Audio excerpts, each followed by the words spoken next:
Good evening, Pittsburgh Steelers fans. Welcome to another edition of the Steelers Hangover. I hope you're all having a great Monday if you're watching us live on YouTube or Facebook. And alongside me, I'm Tony Defio, by the way. Alongside me is the great Shannon White. How you doing, Shannon? Hey, yeah, guys, I'm doing great. Yeah, welcome to the Hangover, and we're without the famous Brian Anthony Davis, who's somewhere in the woods enjoying a nice little vacation. So we're going to try to do a good job in his absence, and if we're not, I'll probably see a bad signal up in the sky, and we'll act accordingly. But yeah, Brian's off this week, so it's just me and Shannon. So let's have a great show, and welcome to everybody in the live chat. Steeler Nation 412, Eric Askew, Daredevil, John C, all of our regulars, Christopher Hugula. I think I got that right, from Facebook, joining us. And of course, you can catch this show and many others live on YouTube and Facebook each and every week.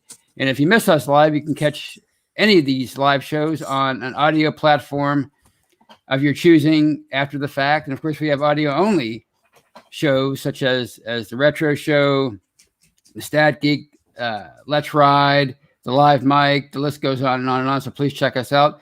Check out Behind the Steel Curtain, the website. We're bringing news, commentary, film breakdown. Shannon's always posting really great stuff. He knows his football. Always really great articles. So please check us out. It's your one-stop shop for all your Steelers needs. And of course, the one time Brian takes off, we have some big news, and that's on Monday. It was announced that Melvin Ingram, the veteran pass rusher from the Chargers, was signed to a one-year deal by Pittsburgh. So that answers a question maybe about the depth at that position. So what do you think of that move, Shannon? Well, finally, we've been waiting for them to make a move there, and especially where they had the funds to do it, right, with the Castro release. And I was concerned about that position just for the lack of experience. Last year, I felt really confident in Highsmith coming in and being that third edge guy. But he was the third round pick, and he had, a lot of potential, and he showed immediately, what he could do. Right. With Roche, you just don't know. Right. And Marsh, I don't know if he's going to be a good fit. He has a training camp and preseason to prove himself, but injuries at that position are very common. And then we seen what happened with Bud last year. Mm-hmm. So I was really concerned about a lack of experience and proven depth there. So I didn't see the numbers. Do you know any idea what the contract was? I know 1 year, but.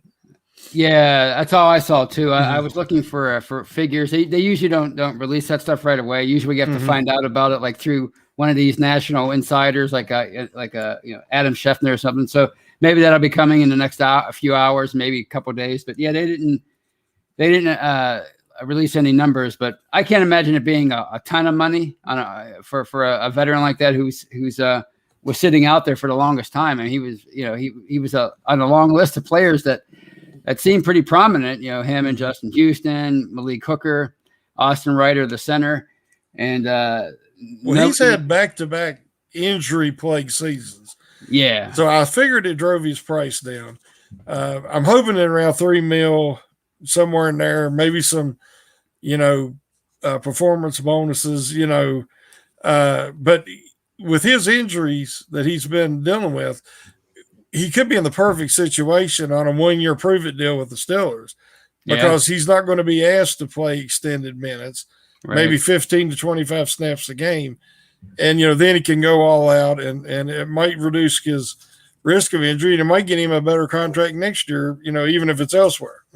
That's a great point. I didn't even think of it that way. Yeah. I mean, if he's in a perfect world, obviously we know what TJ Watt can do. And in a perfect world, Alex Highsmith would make that huge leap and be a guy that's hard to get out of the lineup in year two. But if Ingram does get in there, I mean, as you said, he can go out 15, 20 plays a game. And I think a guy like that, a guy, as you said, who's coming off of some bad injuries the last couple of years, and he only played in 7 games last year.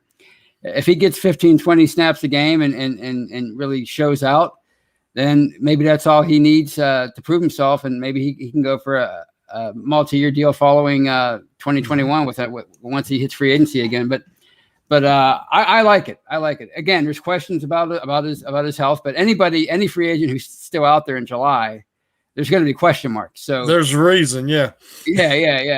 People were like, wondering why aren't they signing anybody? Well, why aren't any of these teams signing these guys? That's what I was saying on Friday on the podcast. And so it's a lot of it's probably injury history with a guy like Ingram and Malik Hooker. It could be just they were asking for too much. They want to maybe come in and start. I think that was Houston. He said he wanted to start in position. Right. So he's holding out. Early at camp, somebody gets hurt. That could work out for him. It's a gamble, but right. A lot of these guys have to gamble on themselves, and they know what they can do. And but I think Ingram could be in a really good situation. He actually reminds me a little bit of Bud, Dupree, in the fact that he's more power than he is per se pass rush moves. He doesn't have a vast array, but he does have a good bull rush, especially on the interior. And so I think he could, and he does set a good edge, which, is something that you want in that edge 3 guy. So. Yeah, that was something that Dupree became known for, especially after he became a full-time starter, is really, something that he, setting the edge. So yeah, that's a good point about him. And I'm happy now with that part of the with that part of the roster. I mean, I think you have a nice veteran in Ingram, and you have to say that they addressed the depth with a 6th-round pick. You can't say that, but now I wish.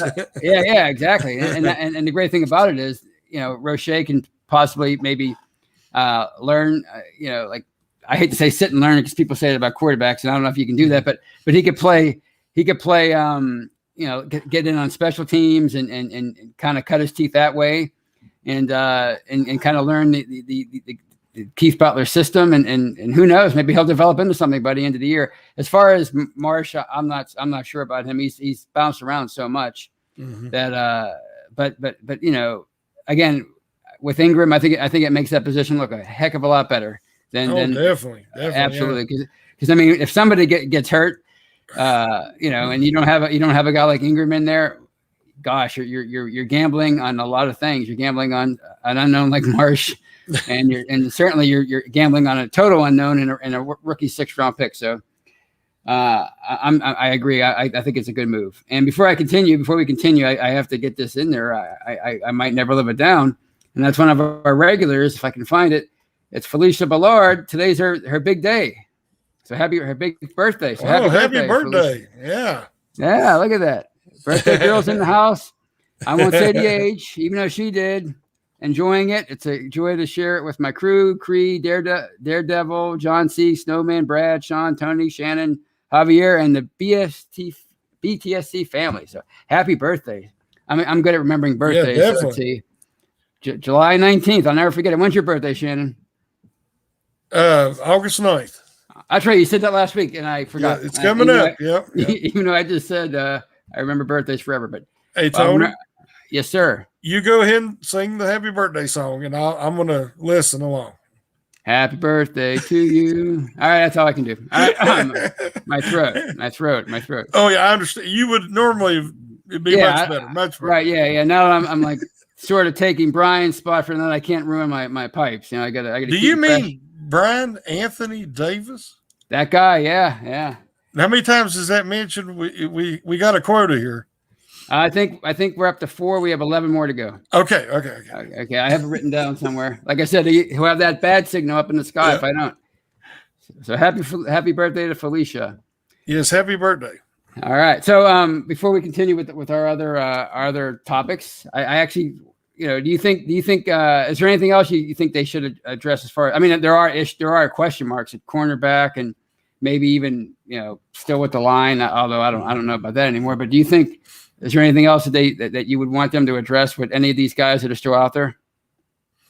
I think this signing is going to you want to keep so much money, right? You got to have to sign and in case something that comes up. So I think they had one substantial signing available, and I think they used it for Ingram, and I'm pleased with that. I mean,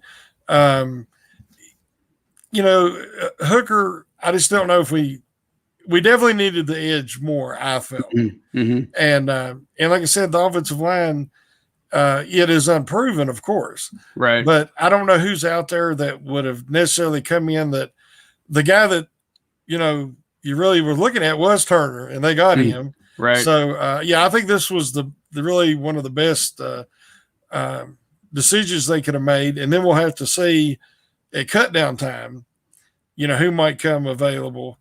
But that's a different avenue there, and that'll be later in the training camp, and of course. So.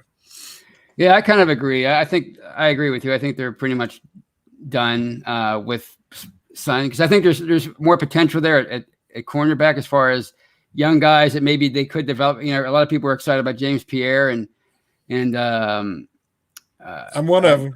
Yeah. I know you like him. You like him a lot. Jeffy likes him a lot. So, what is it that you like the most about Pierre? If you had to give your scouting report on him, when I started watching him, he has a short memory. Mm-hmm. If he struggles early in games, he seems like he really bears down, becomes even more intense, more focused. He doesn't go into a shell, so to speak. Right. Some guys, man, they get burned a couple of times and they lose that confidence.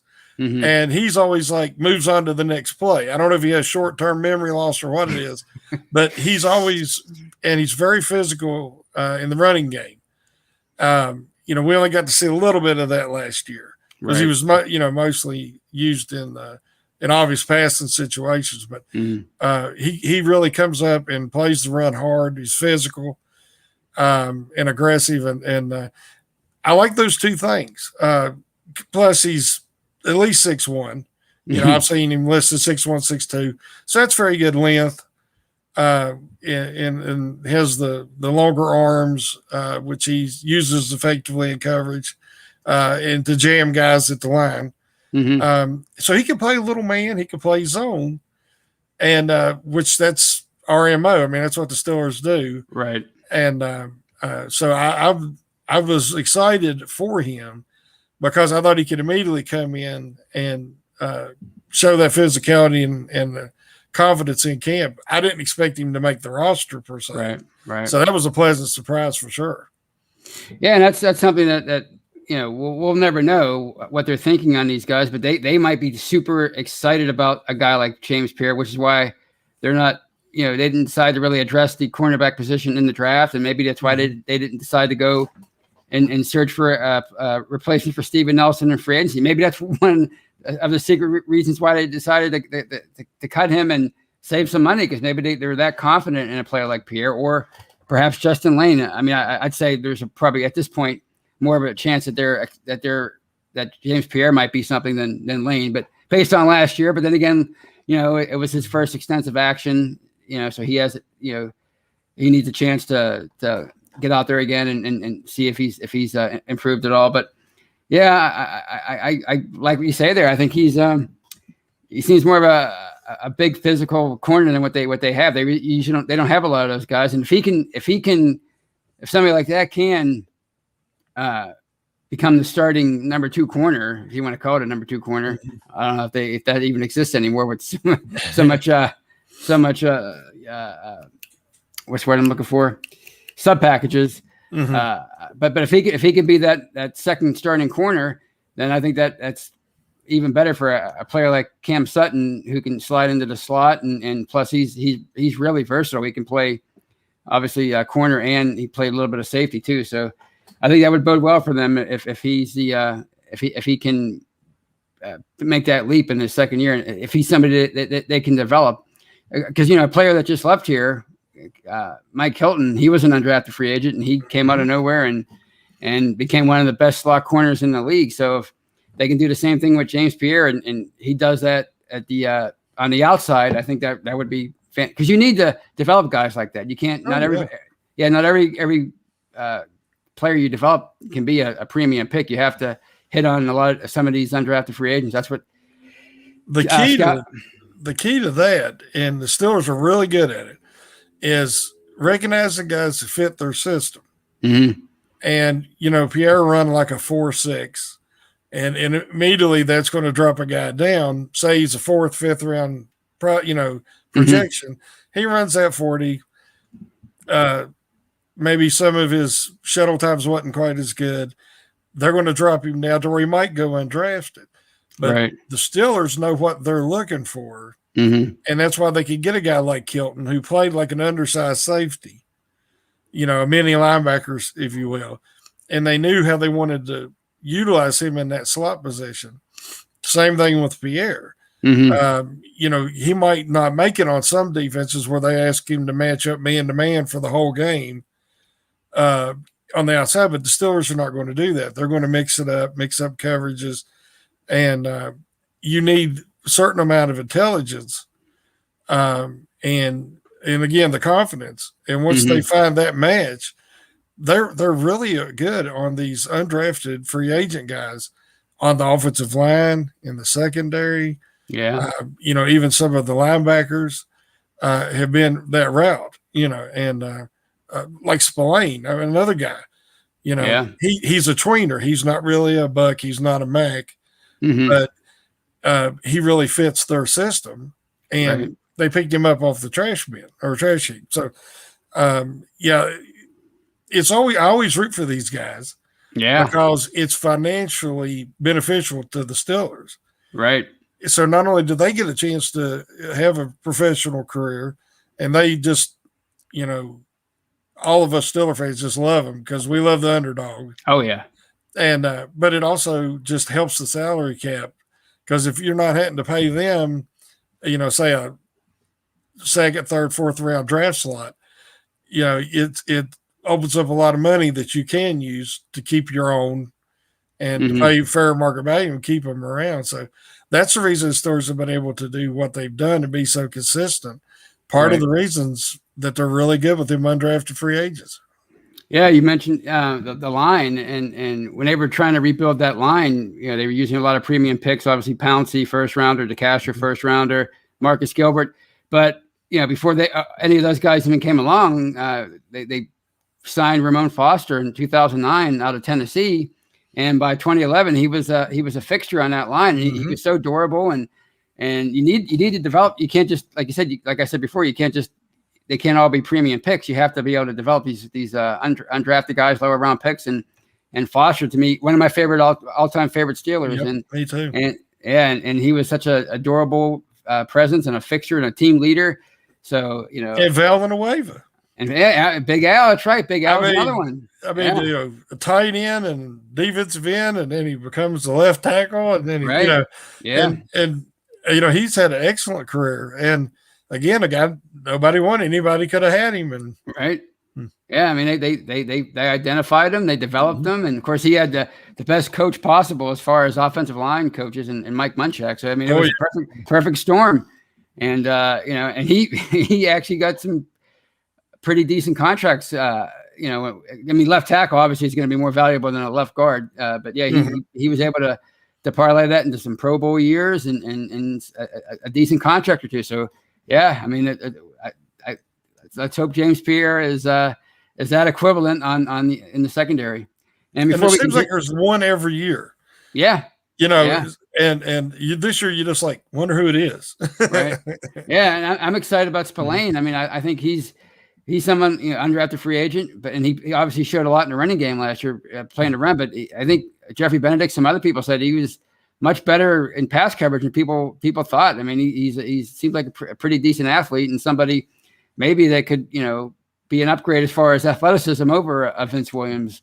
And he has much better instincts. Right. I mean, if you watch him, he's a step ahead, so it makes him look a little faster than maybe what he is. Mm-hmm. And then he quickly transitions. Let's say he's got coverage and the running back stays in to pass block. He just transitions immediately to the pass rush. And he was very effective at that last year. And So even though he's not your prototypical,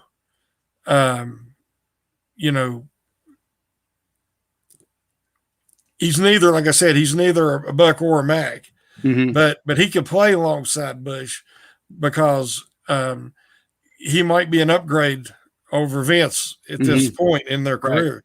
Right. And even his long-term future, he might be more of a sub-package guy and quality depth, but he definitely has established himself, as an NFL capable linebacker. So, you gotta love it. And you got to root for guys like that. Absolutely. Like you said, it's a great underdog story. Plus it in the long run, it saves them some money. They don't have to go out and spend premium picks to try to upgrade that position. And on that, hey, we got through 21 minutes almost. All right, this is great. This is great talk. I really enjoy it. I really love your insight, Shannon. And before I finish out the first half of the show, I have to get this up by Felicia, $5 super chat. The birthday girl, on her birthday, she's donating money. That's what you call a true fan. And she says, shout out to Bad as well today. His second chance at life birthday. Because he's a survivor. That's right. Bad is a survivor. Yeah. So thank you, Felicia. Thank you for that. And again, happy birthday. And on that note, we will close out the first half of this show. And if you're watching on Facebook or YouTube, please don't go anywhere. We'll be right back. If you're listening on the audio platform, please download, or thank you for downloading part 1, and please download part 2 of this episode of the Steelers Hangover.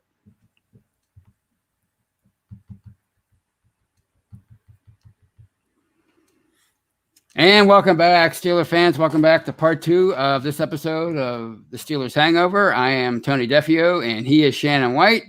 And he, in the sky, his bad signal is Brian Anthony Davis. He's not with us tonight, but he'll be back next week. In the meantime, Shannon and I were having some great football talk with the live chat. Felicia, it's her birthday today. If you didn't hear that in the first half of the show, so happy birthday to Felicia. Let's see who else we have here in the live chat. We have Javier More, George Teston, Shannon's puppy, Sean Hanahan, Brian Brown. So, and here's one from Bob Yeager. And I'm a big Ramon Foster fan, so I have to put this up there. He's joining us from Facebook, and he says, Ramon Foster was the most underrated Steeler of the last decade. I tend to agree with that. What do you think, Shannon? No, I can't argue with that. Yeah, he's definitely up there. Oh, he is. I mean, like I said, what a great value. Yeah. I mean, an established starter all them years, reliable, and just a great teammate and citizen as well. So he checks all the boxes, and those guys are just really easy to root for. Absolutely. The one regret I'm sure he has to regret more than we do is that he never got to a Super Bowl. I would have loved to see him media day at a Super Bowl. I think he's such a great personality. I think he's going to go on eventually. I don't know if he retired. Yeah. So I think he's working in media right now. I think he's going to go on to bigger and better things and be a really elite, maybe even locally, maybe on the Steelers broadcast, maybe be a presence. I could see him someday alongside maybe Bob Pompiani for preseason games, or maybe even the regular season games, the radio network. Who knows? But yeah, I really think he's going to be a fixture in local Pittsburgh sports media for many years to come. What is it about them ex-linemen? Guys like Tunch and Wolfley, and they really know their stuff. They have the personality to go with it, and they've become fixtures. And of course, they're not. Eventually they're going to retire, right? And especially with Tunch's health issues, and I'm like you. I can see Foster because he's very, very good on his show, and I could see him sliding in there because he loves the Steelers, and you could tell. You can't fake that.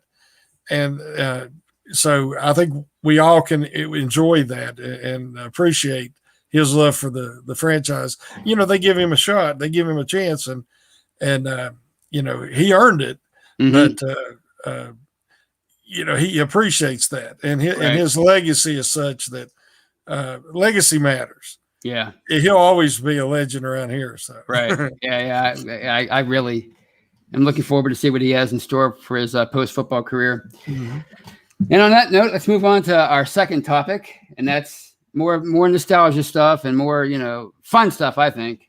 and that's the really the title of tonight's show, in which, as we know, the Steelers have the toughest schedule on paper heading into 2021, although that doesn't always work out that way. But on paper, it's a really tough schedule.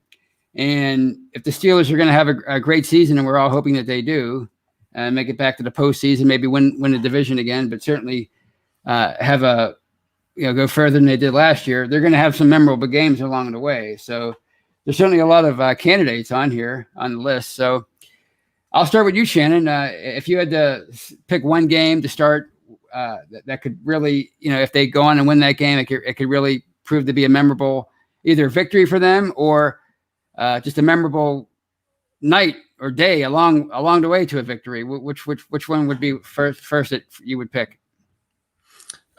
I guess I'm just anxious for the first game against the Bills, because by the time they played the Bills last season, they were already starting to. Everybody had done figured out that short passing game.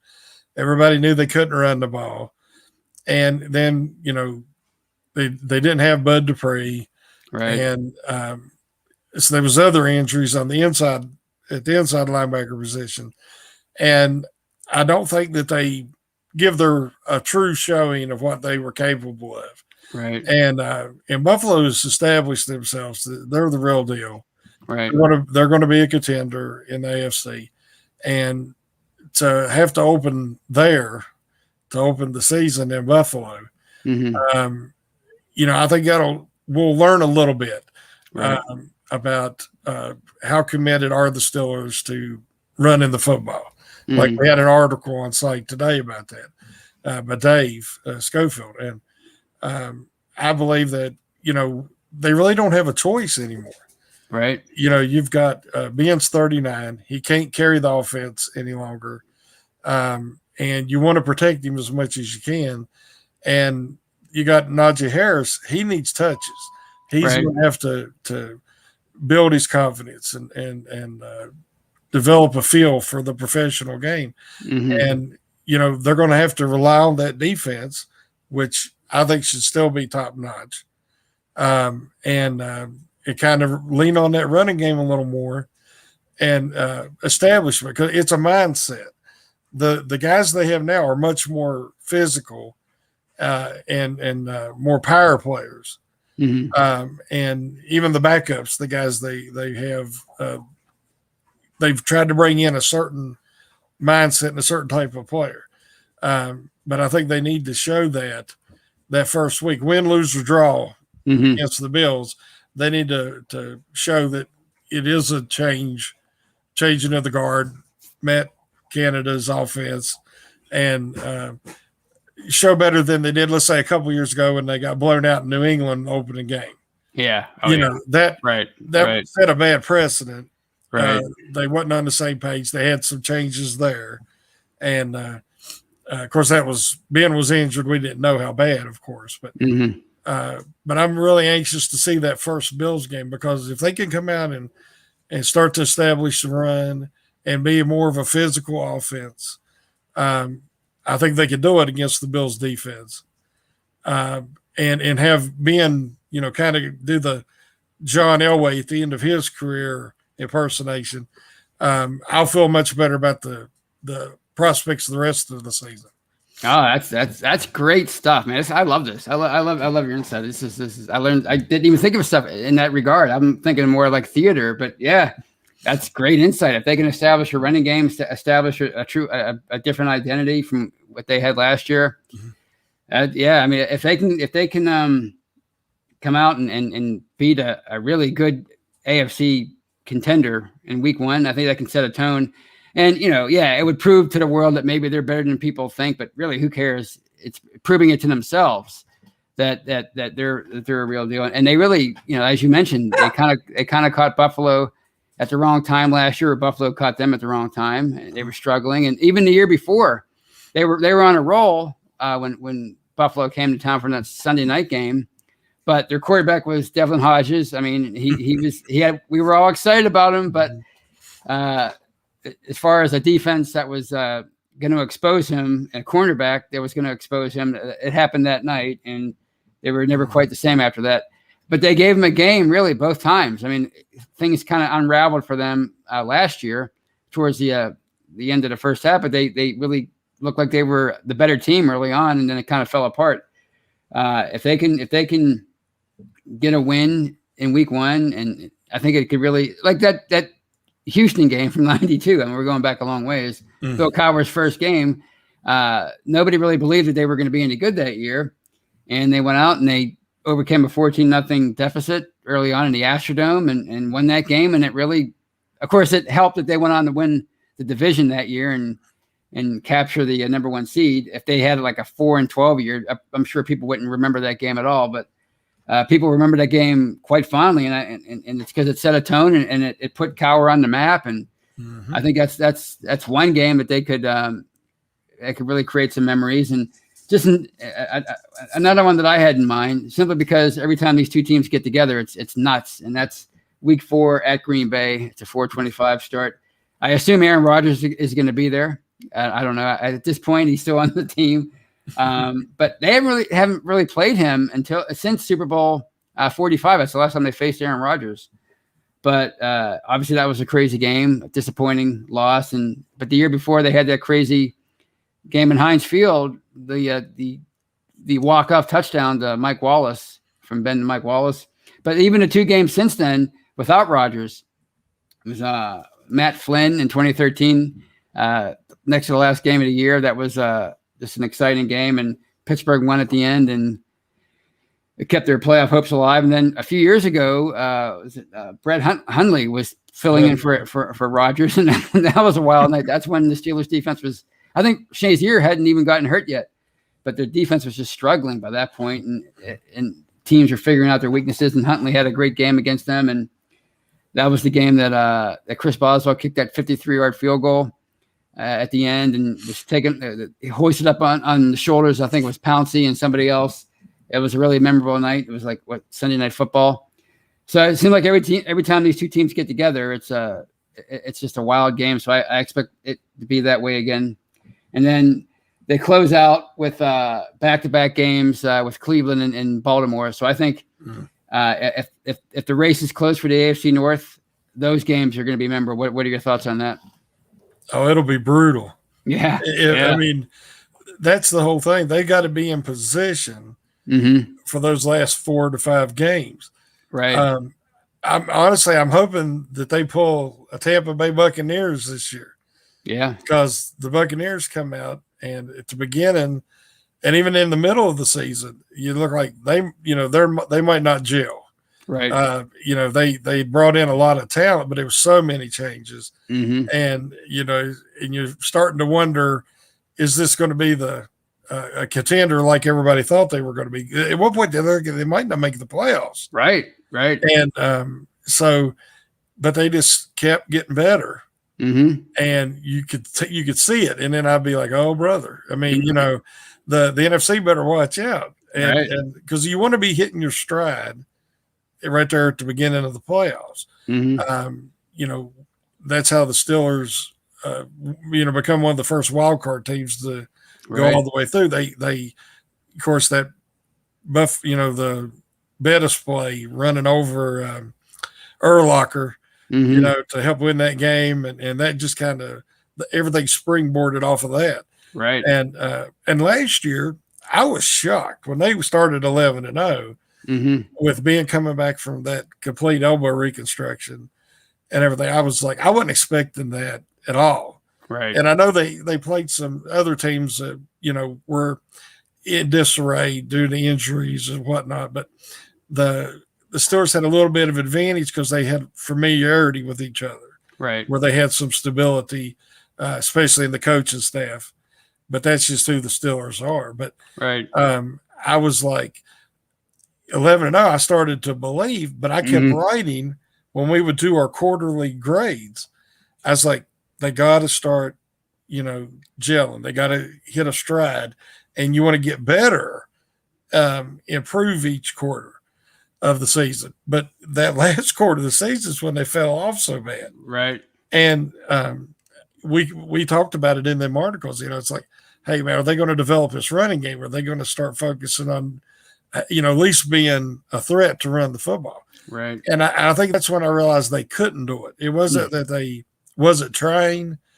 The play calling was so ridiculously predictable. Right. Run to the left, run to the right, drive the middle, and then it ain't working. We give up. Right. But, at least with Canada and having some motion, and you're going to at least put some question and some doubt that the defense are not exactly sure what's coming. And hopefully that'll help open up that running game. But the line just lost any push. They had no semblance of power at all. Right. And it ain't their fault. Guys get old. Yeah. And that's one of the first things that go. You can still pass protect.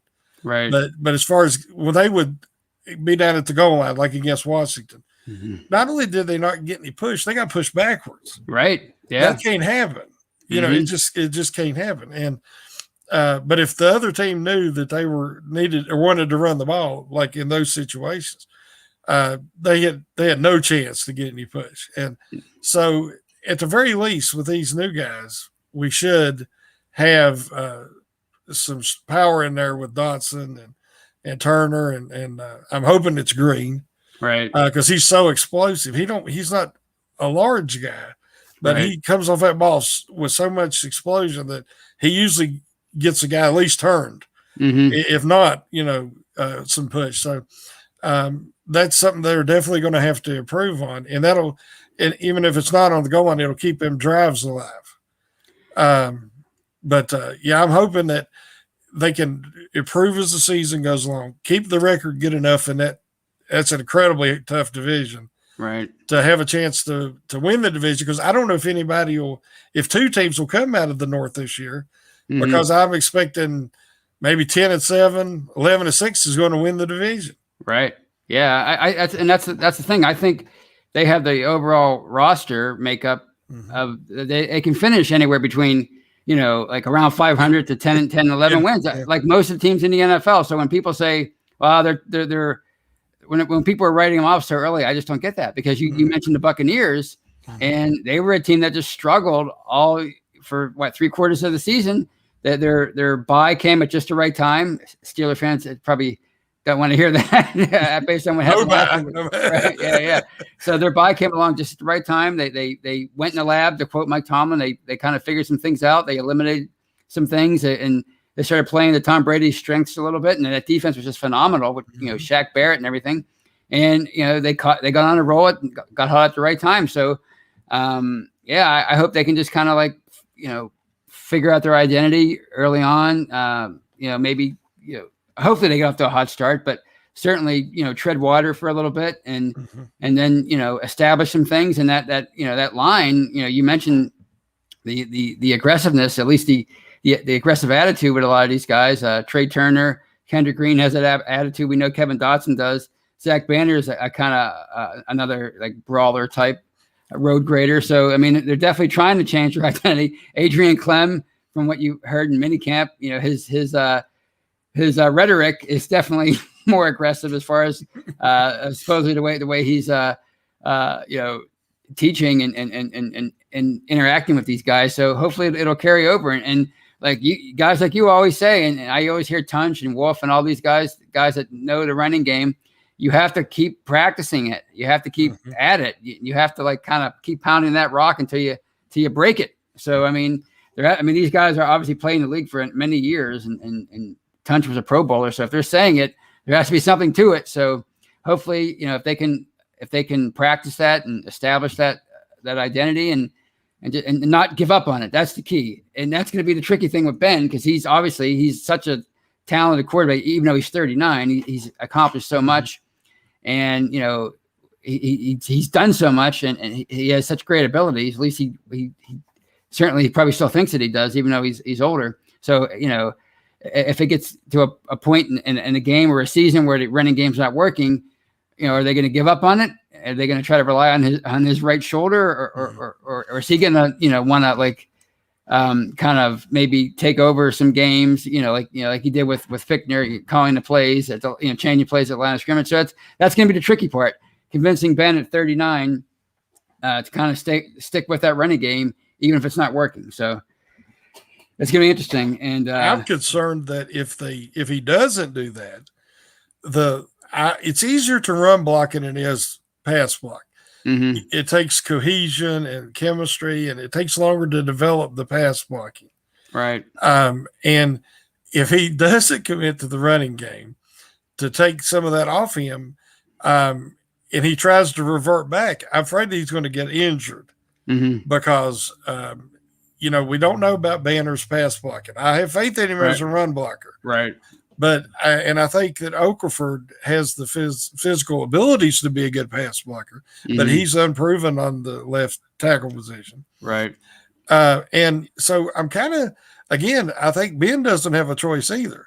He needs the threat of the running game to establish the running game, to open up all the other things that he is wanting to do.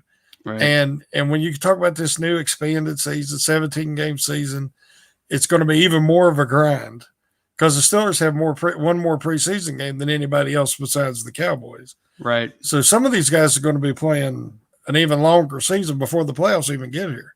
Right. And so I think that Ben will buy in. I think last year he got frustrated when he just seen, you hand the ball, if you turn around and they ain't a hole, they ain't nothing there for the running back. Right. Right. When a play ain't going to work before you call it, it's defeating. Yeah. And I think he got frustrated and tried to take over. And, that's what champions do. That's what guys who have carried the offense for years do. But, I think even he realizes his own physical limitations and at his age. And that's my main concern is him getting injured. Yeah. And I think part of the reason they struggled like they did at the end of last year is he was trying to get rid of the ball so quickly because he was trying to make it to the playoffs. Because in that playoff game, it started out god awful. We won't even go with that. But if you've noticed, he started completing passes down the field. Right. And driving the ball down the field. And, yes, he had, the 4 interceptions, but he had 4 touchdowns too. Right. And people kind of conveniently forget that. And those were not the typical throws he'd been making towards the latter part of the year, the regular season. He did start to drive the ball again down the field. So I think he can do that, but they got to establish a running game. Oh, yeah, absolutely. Yeah, and it's kind of interesting how, we talked about this a lot, how you could see Matt Canada's influence on the offense earlier on in the season. Then it kind of went away. Was that on Fichtner? Was that on Ben? We'll never know. But as you said, if Ben buys in, and I think he's going to, all the reports you heard out of the minicamp is that he was spending more time in the film room and everything and trying to get Canada's game plan down, his terminology. So hopefully he does buy in because, like you said, I think when you're 39 and less is more, like we saw with John Elway years ago, and even Peyton Manning a few years ago was he kind of benefited from a good running game and a tremendous defense. So, hopefully they could follow that script and it'll benefit him. And like you said, he did. Even that Colts game, when they just decided at the end of that Colts game, look, we got to win this game, we got to win this division, we got to finally put this thing away. And he started opening it up in the second half when they were down 24-7. And then, he didn't play that last game because they didn't really have anything to gain by that. And then, as you said, in the playoffs, he was more old Ben, completing passes downfield. But like you said, I think he was trying to just get through the season without getting injured. Was it, because of the line, because he wanted to make it to the playoffs and like unleash it then? We'll never know. But hopefully the line can gel at some point this year. Hopefully sooner rather than later. But it's definitely going to be a process because it's 5 new guys essentially. Because you have even Okafor is going to be moving and changing position. Yeah. So I know that last year at the beginning of the year when we were seeing some of the wrinkles of Canada's offense, KT Smith wrote an article about how that Ben was not fully buying in to the RPOs. And he was instead of making the decision after the snap and continuing to read the defense, he was trying to make the decision pre-snap. And he almost threw a couple of really bad interceptions, because he thought he read one thing and then they did something else. And, I think that they backed off that because he wasn't comfortable with it. Mm-hmm. But that happens when you've got two basically offensive coordinators. Right. That's what I felt like a lot last year. Mm-hmm. And then finally they just kind of put Canada's offense on the back burner and just basically went with Fincher's offense, but that was basically being taken over. Right. And so there was too many Chiefs and not enough Indians. I don't know how you say it, but they finally got more of a clear line of communication now. Mm-hmm. And so I'm hoping that's going to clear up some of that, because you can do the RPOs. You don't have to be incredibly mobile, because Ben's not. Mm-hmm. But he can't make the decision pre-snap. He has to. And so I think he has a better understanding of it now. So I'm hoping that it will show up. Once the regular season gets here. Here's a good question. How do you think they're going to handle his snaps during the preseason, since he hardly ever plays, at least since like 2014, 2015, he hardly ever played in the preseason. Maybe a little, a couple of series in that quote unquote dress rehearsal game, the third game. But really, you didn't see a whole lot from him. Do you think he's going to play more this year, just because of it's a new coordinator and he has to really get this offense down? I don't know what to think. I would like to see it. Right. Then of course, I'd be really upset if he gets hurt, like all the rest of us would be. Right. Oh, that'd be a disaster. I think that what they'll probably do is see how the line gels. Mm-hmm. Let's say this Hall of Fame game, and then the first regular preseason game. I can't remember who we play, but if the line looks like they're holding up and they're communicating well, then that second, which would be the third game again, but I think he might play more series, maybe the first half. Right. Yeah. Or of course, because he's going to have to get a feel for that. Oh yeah. Because there's a lot more ball handling, the fakes and he needs to get comfortable with that before, showing up in Buffalo trying to beat the Bills, So, yeah, right. Of course, that last preseason game, nobody plays the starters. So I think it'll really depend on that Hall of Fame game, how they feel about the Lions' performance, and do they trust him enough to give him a series or two in that second game. Right. Yeah. I mean, it's definitely a conundrum. It's something that, like if it were up to me, I wouldn't in playoff in preseasons past, I wouldn't play him at all. I think I just put that guy in, bubble wrap, because he knew the offense. And this year I'm really excited to see what Rudolph and Haskins can do. But at the same time, Ben, like you said, he's got to get a feel for that new offense. So it's going to be interesting to see how they handle it.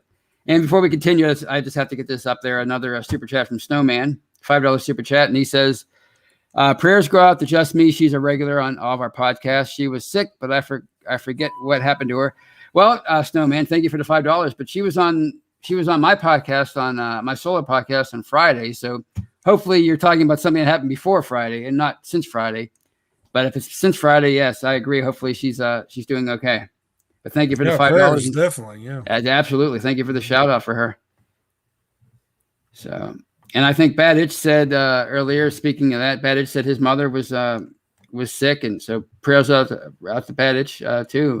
Wow, it's been a tough show in that regard. But yeah. So I think we'll finish things out with some questions from the. Let's see what the live chat is saying. I had some other things in mind, but we've had such great football talk. I see if we have some questions from the. Here's a long comment from Kevin Solaric from Facebook, and he says RPO is a waste of time if no one believes you will beat them with the ground game. Whoops, went away. Especially if Ben is zero threat to run. Our O-line was old and tired last year. Play calling was awful. We can't be in shotgun 90% of the game. The play action passing game will be the key with Harris, and creativity with 2 tight end sets. Wow, that sounds like a good theme for the entire what people have been saying all off season about how last year went and what they're hoping for this year. So that's some good stuff. Thank you, Kevin. I thought it was going to be usually with those long comments that start out pretty not vulgar, but pretty heated. You think you're expecting some really bad stuff, but he really made some great points. So thank you for that, Kevin. And Mark Davison, he's one of our podcasters. The guy from Australia, he says he can't wait for the Hall of Fame weekend. I'm really excited about it. I'm excited about the game, but when you got Bill Cowher, you got Troy going in, Donnie Shell, Bill Nunn, Alan Faneca. I mean, it's gonna be a crazy fun weekend, and I'm glad that they waited a year and didn't just do like a Zoom kind of induction last year with the pandemic. I'm glad they waited a year because a guy like Donnie Shell who's waited for over 3 decades to get in. I mean, when you look at his stats, I can't believe it took him this long to make it in. Other than that 70s Steelers bias with keeping. Has to be.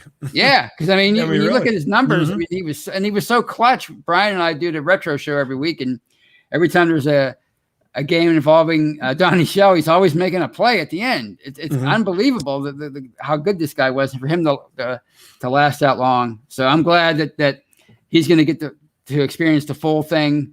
Him and obviously Cowher and Faneca and obviously Bill Nunn isn't with us, but he's certainly such a transformative member of that, such an unheralded member for many years of those 70s teams, the inroads that he helped them make with the small black Southern colleges, and that's how they got guys like Donnie Shell and LC and John Stallworth. Yeah, so many, and so it's gonna be a special weekend for Steeler Nation, and I can't wait. Me neither.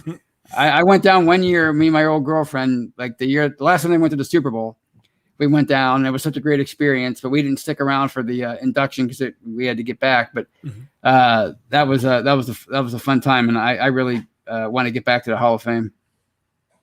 So, Donnie Shell, when he came, when I first started writing for Behind the Steel Curtain, I wrote an article about why he deserved to be in, and for the longest time he held the record for the most interceptions by a strong safety. And when growing up, I always thought of, Donnie Shell as, he was a fire hydrant that could move. He was a ball, and he wiped guys out. Yeah. And the hit he put on Earl Campbell was one of the hardest hits you'll ever see in a football game. Yeah. But you don't think about how good he was at coverage until you realize he had 50 some interceptions. I can't remember now, but I mean, it's incredible.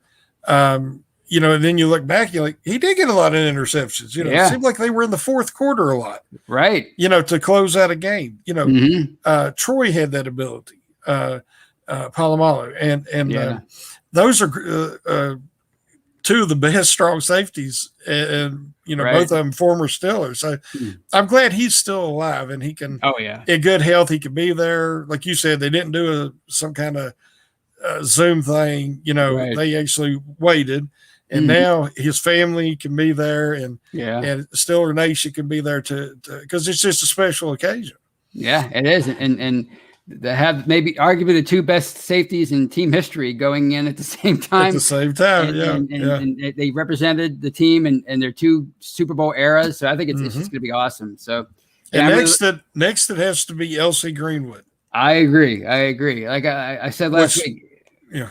You seen it just come out that he had 78 sacks before sacks were official statistics. And he was just a disruptive pain in the backside for anybody they played against. Right. At times he was just totally dominant because he was so long. And guys couldn't even throw over him. They was trying to throw around because he had that wingspan. And I always felt like he didn't get the credit. But, you're playing against arguably the best defensive tackle. Right. And especially of that era, maybe of all time, it means Joe Green. Right. And they had so many greats on that defense. But I would have thought he would have went in now as well. And I hope that they'll rectify that mistake and get him in there. I hate that he's not going to be around to enjoy it. But, he'll always be a legend to us and his legacy. But he deserves to be in there.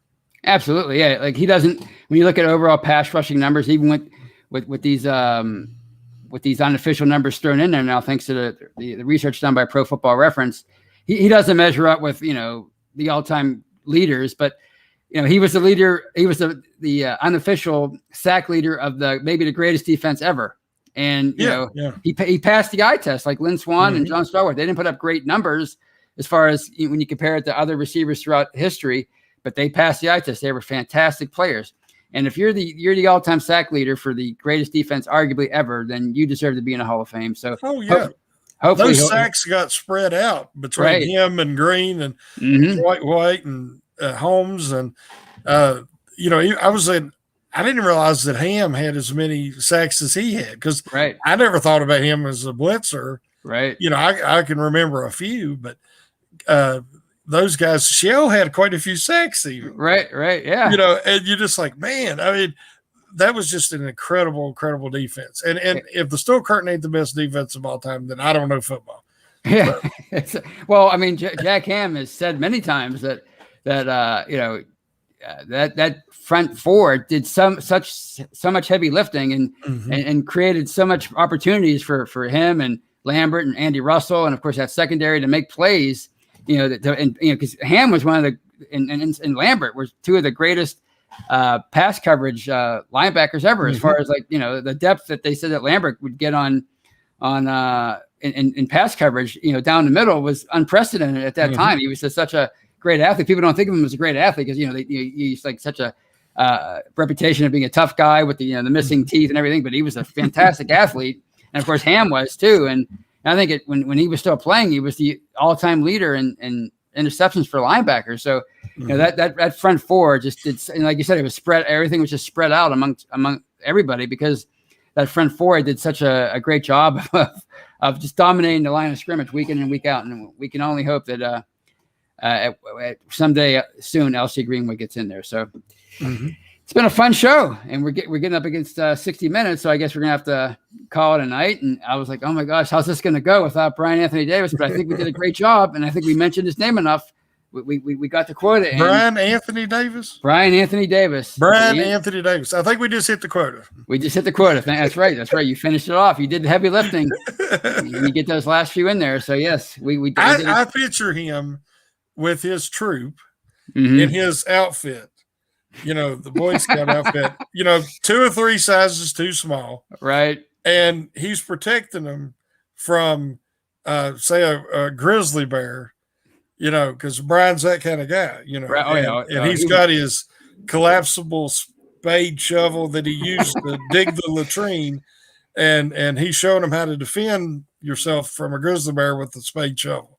And, so that's how I'm picturing him now. So hopefully it's not that drastic. Right. Hopefully it's like a practice, a dry run. And he's using a squirrel as a exactly. Yes. Yeah. A raccoon. Right. Yeah. Something like a starter grizzly bear. But on that note, I'm just gonna say thank you to everybody in the live chat. Thank you for the super chats, and thank you for the shout outs. Once again, happy birthday to Felicia. Thank you to Shannon. It was such a great hour of football talk. I had such a great time, and I learned so much. I that's why I love your addition to the show. You bring such great insight to the game of football, and you're like me and Brian. We appreciate the future, but we also or the present. We also appreciate Steelers from the past. So it's going to be a great team. We're looking forward to an awesome regular season. And of course, before that, training camp just kicks off in a couple of days. So please. Stick with us. Yeah. Are we the 3 old dudes? Are we the 3 stooges? The 3 amigos? We're going to have to figure out what. Right. Yeah. The three Gen Xers, which I used to think was young, but now it's like now we're the ones saying back in my day. That's us now. Get off my yard. Get off my yard. That's exactly. Yes. But yeah, please stay tuned to Behind the Steel Curtain, the podcasting platform and the website. We're going to be bringing you so much great coverage as the Steelers kick off training camp and on the 22nd, right? That's when they report. So that's when it's all going to start going down. We're going to all start finally getting the answers to these questions we've been asking since January 10th when they lost that game that shall go unmentioned to the that team that shall go unmentioned in the wild card round. So speaking of bad, we're going to have to do it. We have to finish out like we always do. And then for Shannon White, I'm Tony Defio, and to quote the late great Rowdy Roddy Piper, see if I can get this right. Just when you think you have all the answers, we kept changing the questions. Very good. Woo! Woo! Have a great week, everybody.